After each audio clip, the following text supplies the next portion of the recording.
In this trick, your puppy learns to hold an object in her mouth.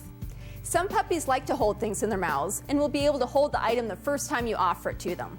Other puppies may take the object for a second and then drop it. And other puppies may not take the object in their mouth at all the first time you offer it. When we use the shaping method, we start by seeing what our puppy is initially capable of doing, and that becomes our very first baby step.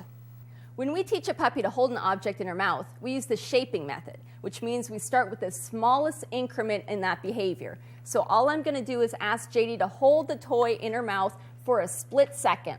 I have my clicker in one hand, the toy in the other. I'm just going to ask her to hold the toy for like half a second. JD, take it. Click, and I give her the treat. Very good. And one more time. JD, take it. Good, and I give her the treat. When you take the toy from the puppy, you want to make sure that you're taking it out of her mouth as opposed to her dropping the toy. If you were to reward her for dropping the toy, then you're rewarding the wrong behavior. As your dog gets better, you're going to ask her to hold the object in her mouth for longer and longer periods of time. JD, take it. Wait, wait, wait. Very good. Nice. Sometimes your puppy is going to drop the object, which means that maybe you're progressing too quickly and you have to go back again to just asking her to hold the object for a split second. If she does drop the object, you obviously don't want to reward it. Sometimes I'll just say, whoops, and go ahead and pick it up and try it again and have her do it for a shorter period of time.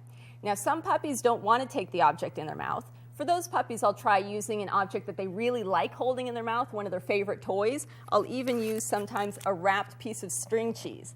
They like this because they can smell the cheese, but they can't actually get to it. You want to try that one? Take it. Good. Wait. Whoops. Let's try that again. Sit. Take it. Wait. Wait. Wait. Good job. Let's try that with another puppy.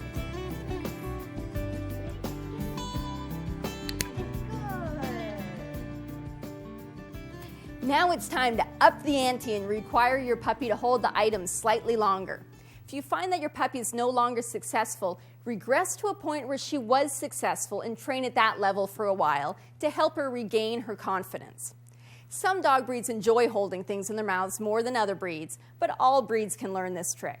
The more you work at it, the longer your puppy will be able to hold the object in her mouth. Well, thank you, JD. Once your puppy has the hang of holding a soft object in her mouth, you can try using other objects. Puppies generally don't like to hold metal in their mouth, but they love to hold your purse. Let's recap this trick.